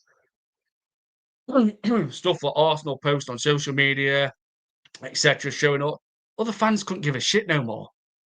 You know, clubs like Arsenal seem to think, oh yeah, well, we'll impress these other clubs. Look how nice what Arsenal's doing. Look what all these nice things they're doing. No, mate. No. Other clubs couldn't give a crap. They're like, we don't care, Arsenal. You're a massive club, but you don't act like it. You don't win anything. You don't even play at Wembley. So that's where it is now. The pressure's massive. Everybody is putting pressure on Arsenal Football Club, and Mikel Arteta deserves massive pressure. I mean, deserves to be booed. If nothing, like if we get ran all over today, and there's no intensity, there's no urgency, probably little glimpses. I keep using that example because that's all it is. Little tiny glimpses of intensity and urgency, and he plays Mourinho, and the team selection's wrong. I hope to God, even if there's 50 people, you can just hear background booing this manager. He deserves it. He deserves to be under pressure. He deserves to be booed if he's not doing right. And I'm open. I really am. It's enough is enough, people. There's no more excuses left now. I'm telling you now. There's no more excuses. I mean, I watched a little something of a night, and someone mentioned Danny. You can't compare Barcelona to Arsenal. You're like, hey, gal, straight away with a pathetic, childish, unknowledgeable excuse. Stop it. You can't compare Barcelona to Arsenal. It's a football team, you prick. Of course, you can compare to Barcelona to Arsenal, Real Madrid to Arsenal, Bayern Munich. Just because someone mentioned Hansi Flick goes straight in and wins league straight away. I mean, it's annoying to the highest level. These obsessed Arteta fans are an embarrassment to this football club at times, a massive embarrassment because they lower our standards, they make excuses up for him, they lie every single day just to brainwash thousands to get the social media up. They are the problem, along with Arteta. But it's 74, morning, Rich, and to the chat, if Arteta gets the lineup right, then we win the game. I don't think. One, I don't think he'll get the lineup right, and two, I just see Man City today. I just see Haaland on it, absolute on it. I see Foden on it. Phil Foden last season, he knows what he did last season, and he was not on it. He was average last season. And if you look at Phil Foden, like I said, last season, he was average. Season before that, he was smashing it. I think he scored 22 goals in season. Last season, he was average. This season, it could be a repeat of not last season, season before. He could get 15 goals in Premier League this season, no problem. So that's how I see it. And Man City have got no Marmoush, they've got no Cherky, So, and already I'm hearing Arsenal again. These same old embarrassing, obsessed Arteta. Oh yeah, well we're doing all this without Kai Havertz, Bukayo Saka, Martin Odegaard. Already the excuses. If we don't win today, because it's because Saka's not playing, it's because we ain't got Kai Havertz. That's all you're going to get. There's an excuse coming. Or, like someone mentioned in my chat last night, we lost the game today because Tim Lewis has left Arsenal. And all the players, they've been sulking. They were going to even postpone the game. They didn't want to play the match. Arsenal lost because Tim Lewis left Arsenal. That someone, I can't remember who said it in chat now, but I was laughing because it's true. That's what these fans will do. They will make the most pathetic, childish excuses you can think of. Relic 74, Moreno, Martinelli in that 11 is possible because of this manager. Eze number 10, Rice, Zubimendi, midfield, Ethan Wanyeri, right wing, Madueke, left wing, Victor Gyökeres up front. Now, because Saka, well, I mean, again, people, how can you pick a lineup with this manager? Because you have no idea. And again, Saliba, my favourite player, I'm playing Mosquera, centre back. And Bob, I know this is not to do with the topic. Where are our standard as a club and a fan base, particularly from Top Gooners? I remember my local team, Plymouth fans, sending threats to Rooney for bad form. Yeah, absolutely, 100%. Rangers yesterday, Rangers in the Scottish League. They were throwing balls on the pitch yesterday. You know, they want Chris Martin out because the way they've started. They want the board out because they're not accepting it. Because I feel like Christ, the reindeer as a Liverpool. I feel like Christ, the reindeer as a Liverpool fan, watching fans argue with each other. Yeah, it must be like Liverpool just sit back, just chill out and just let it all unfold. Brentford for Arteta won't play as in the 10 unless he suffers from. And I mean, yeah, absolutely. That's what I'm saying, Brenick. That's what I'm saying. And yet, most people, Crystal Palace fans, Eze is number 10. Most Arsenal fans who don't protect Arteta, who are not obsessed with him, of course Eze is number 10. Of course he is. He'll pick that ball up. He'll cause defence massive problems. The way he drives with it, drops his shoulder, forward-thinking attitude, the way he releases the ball fast. Darren Fletcher, and I've said this already 3 times in stream. Darren Fletcher, Ali McCoist, watched him against Bilbao.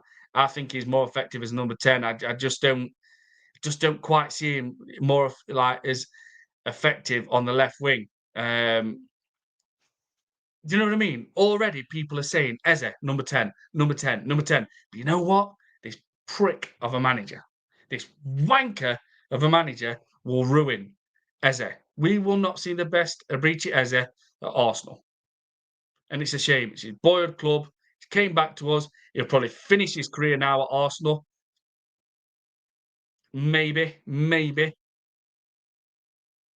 And I'm 90% confident we ain't seen the best Eze. We're not. And it's a massive shame. But again, it all goes back to Mikel Arteta once again. So, I'm today, people, I've gone with 2-0. I said this yesterday. Just bear with me. It's going to fill this water up.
Yeah.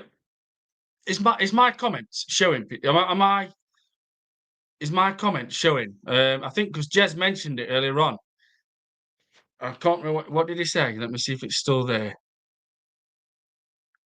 What did he say? Jez's Arsenal. Show your comments, mate. That's why people comment. Is it? I mean, are they not showing up? I thought I hope I haven't missed. I hope I've not been missing people's comments. People, just let me know in chat if you can, because I try to read everybody's comments. Sometimes I waffle on and talk too much. I do apologise for that, but I get so passionate and it really rattles me sometimes. But let me know if I am reading everybody's comments out, because I do apologise if I'm missing people's comments, but I'm sure I do go through everybody's comments. I try to on every stream. I don't like to miss anyone's. Even if I read it out a bit late, I'm sorry about that. So let me know if you can in chat. And this is the thing I know today, people. Is like, I think it's more like again relating to their manager who they're obsessed with, a smugness. Like, oh, we'll take care of Man City today. We'll take care of Man. Like, they're just brushing Man City aside, thinking they're not even that good. You know, Man City are not that good. Yeah, they've had a nightmare start. To lose 2 games, this was not part of their script. When you hear that 2-part interview with Barrack, the CEO/chairman, etc., which were really good, and he says we will not make the same mistake as we did last season, and they have. They really have. To lose to Brighton and Tottenham, that's really messed them up massively. And that's all it takes now. That's all it takes. You fall 6 points behind your rivals, and I'm afraid in this day and age, I honestly think the league's done. If they lose today, which I think they'll beat, obviously Arsenal. But what I was going to say is that people say, "Ah, Man City," you know, like a lot of these Arteta fans are talking like Man City are not capable to turn up at Emirates and beat us, basing it on just because we beat them last season. We beat them very comfortably. We smashed them. Yes, we did. We know that. We absolutely battered Man City 5-1. But the way these Arteta obsessed fans talk, it is embarrassing. It's like they have not even watched football for 5 years, some of them, and never kicked a ball in their life. And it's smugness. It's smugness, and it relates to Arteta, because Arteta's very smug, which we know. And the way they're saying it, well, I think 3-0 today. You know, I mean, just because we did it last season, they're talking like Man City ain't got good players. They've got the best centre midfielder in world football. Now he's lost a bit of size. He has. He's had a massive injury. He's only just coming back. He's had a couple of setbacks with it. It might take him till around about middle of October before Rodri gets up to full speed, you know, and gets his confidence in his play, because it can a big injury like that can really knock your confidence. Of course it can, but they've still got Rodri. I think he'll really turn up today. They've still got Haaland, and I've even seen people say, "Oh, Haaland's washed. He's not like the Haaland of 2 years ago." What planet are you on?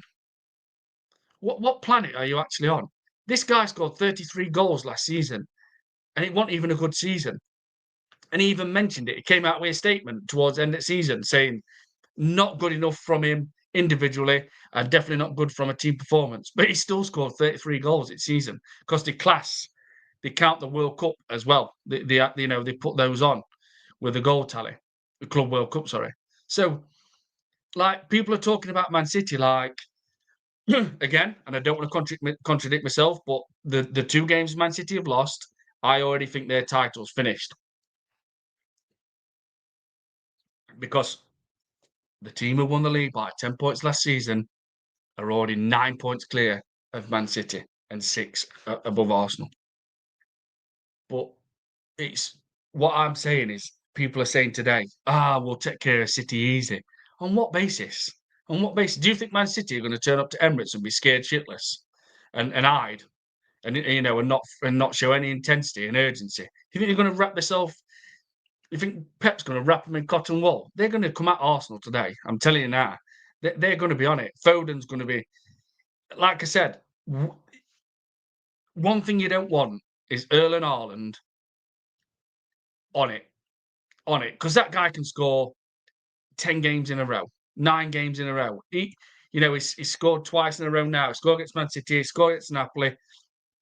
Different types of goals he can score. Every single goal you can think of.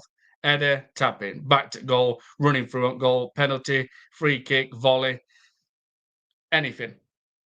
And Foden, he's one player when he starts getting the grasp of that confidence in his play and the freedom to play football and he's free flowing. That guy loves it, mate. He's a baller. Phil Foden is an absolute baller, and he's brilliant, by the way. Yes, he does keep having like an average season and a great season, but when it's a season when Phil Foden's on it, he is a massive problem. So I honestly think Man City are coming for Arsenal today. I really do, because they're not daft, they're not stupid. They know what league table says. They're 9 points clear of Liverpool. They've got one last chance today, and I mean one last chance. Even if they draw, it's not good enough. They will go for the kill against Arsenal today. They have to. They've got no other opportunity. So they've got no other choice. They have to go for the kill. Now Arsenal, I agree. They have to. They have to win today. There's a draw is not the worst, but then it still puts pressure on because you didn't get the job done. They have to take all 3 points on Man City today. Will they? No, I don't think they will. No, they won't. But again, But the thing is, when Arsenal have to go for the kill and take the game to the opponent, I don't see it. I don't see Arsenal doing that with this manager, because he will think, just play defensively. Don't let Man City have everything. But all he thinks about is don't lose. And there's no we're going to win first. He doesn't think like that. And if you do that to Man City and think, yeah, we'll just play tight, we'll play defensively. We're not let the players play with freedom. We'll not show intensity and urgency of long spells of the game. Man City will punish you. 100%. 100% Man City will put. Haaland needs one chance, people. We know for a fact Haaland needs one chance, and he will put that ball in that net. And the worst thing you can wish for is when he's on a run, because he's unstoppable.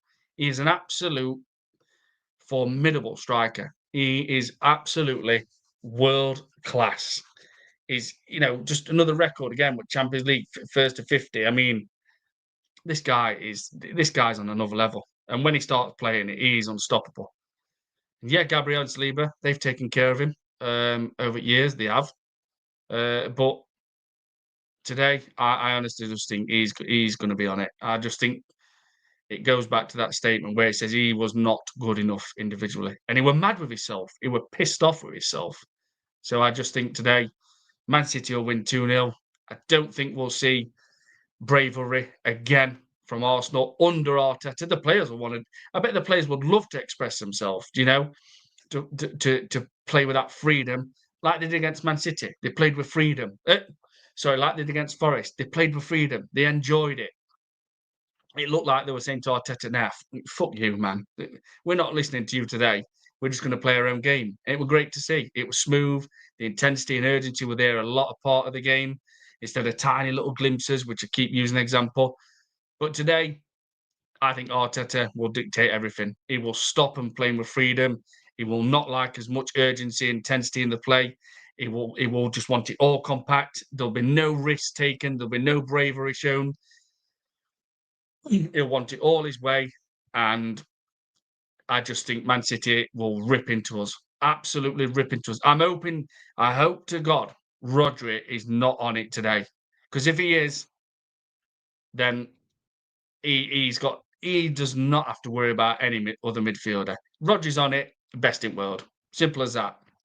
No other player in midfield is close to Rodri when he's on it. He is absolutely world class. And another one, Doku. I mean, I said it before, he's lightning quick. He's rapid. And I said at the start of the season, from watching him at Club World Cup, if that guy starts bringing the final product, the end product, and starts turning all these great performances in, and how he shifts that ball lightning quicker away from players, and start scoring goals, he's going to be one of the best wingers in Europe. And with Arsenal, going to Arsenal, finishing on Arsenal, it's a shame because we all want Eze as a number 10. We all want to see Eze as a number 10 today. It ain't happening, people. It's going to be Mikel Moreno or it's going to be Martin Odegaard.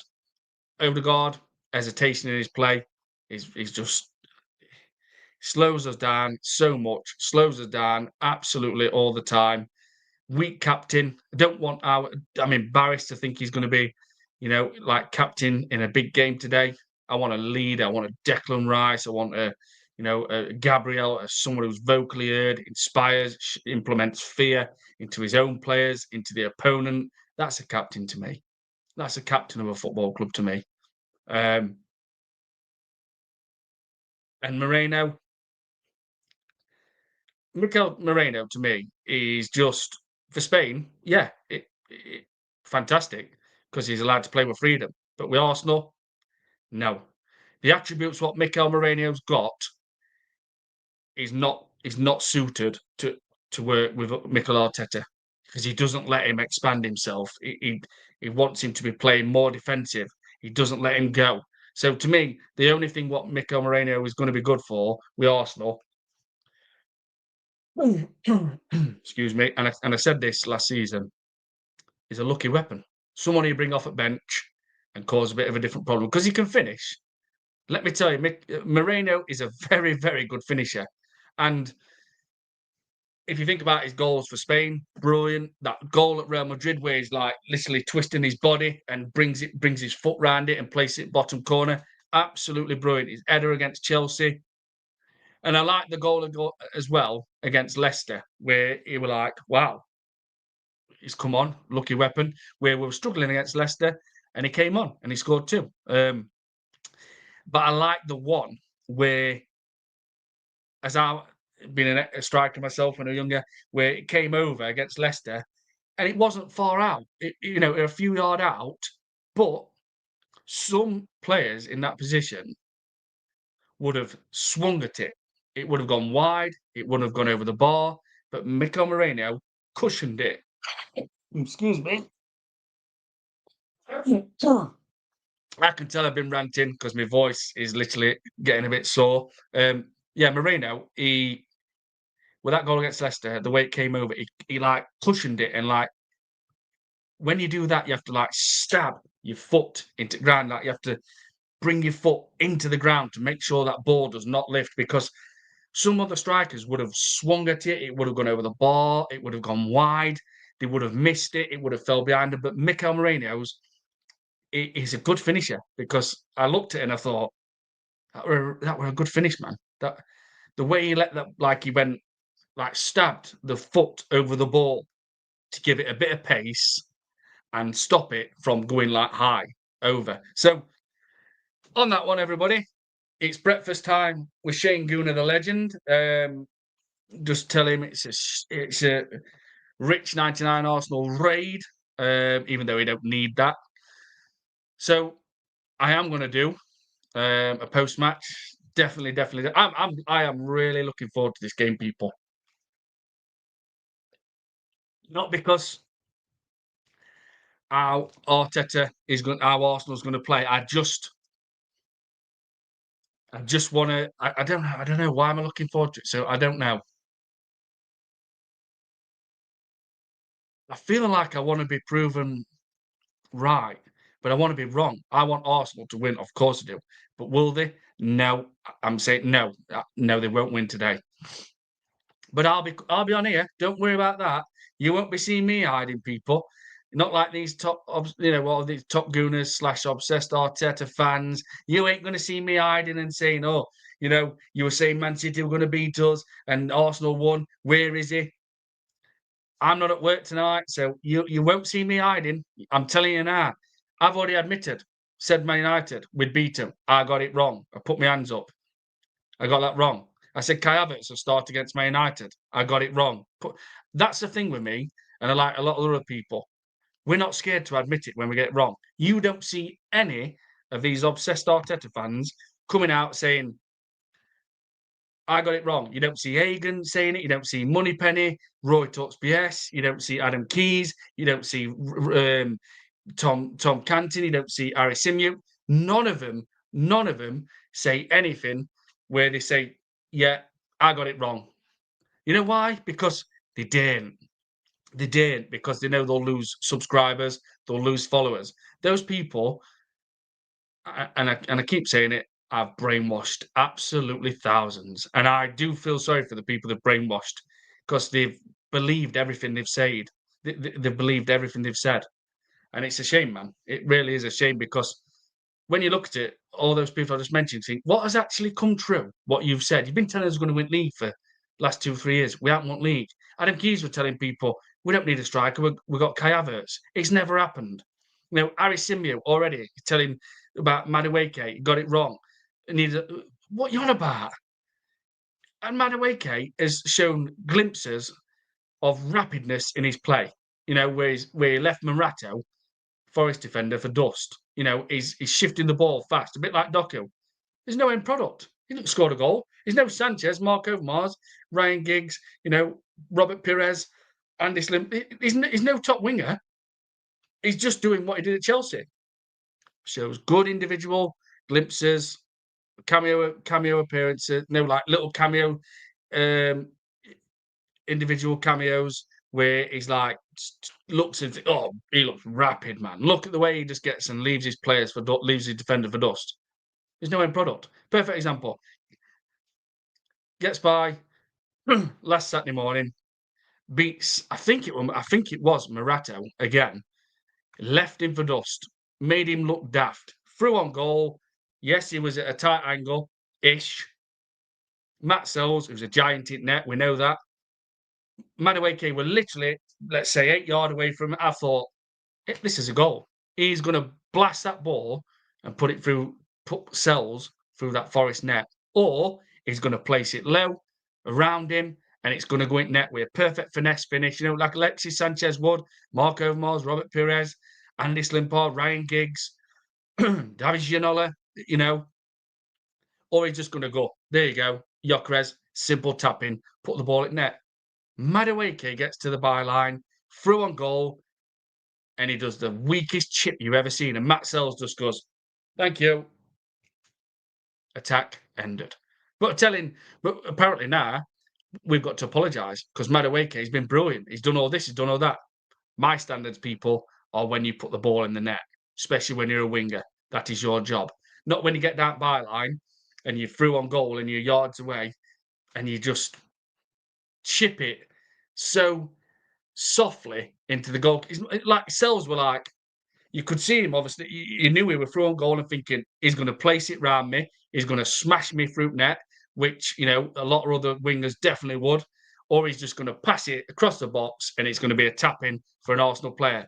And then it just went, boom. And Sells were just like, is that all you've got?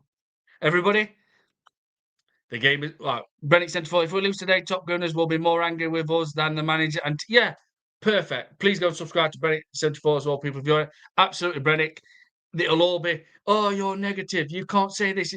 They will never call their manager out, because they're wankers to this club and they're obsessed with him. And half the time, they're either on TalkSport or getting gigs at Sky or commentating or doing interviews. That's why they will never call them out, because they're cowards and they lie daily to protect this manager and this club. Everybody, it's getting a little bit closer. It's now time to obviously Shane Raid. To go over to the Shane Gooner, the legend. And yeah, my prediction's 2-0 Man City.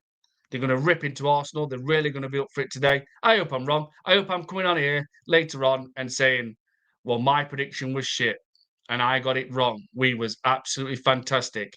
And Arteta, really good with his team selection and let his players play with freedom. Will that happen? 90% confident. No, it won't. Thank you very much, people, for joining today, and people who's new to the chat as well. And let's just get ready for the game. Some good games today. Let's just get ready. It's not long. It's not long. Enjoy the rest of your Sunday up to yet. Wherever you are, all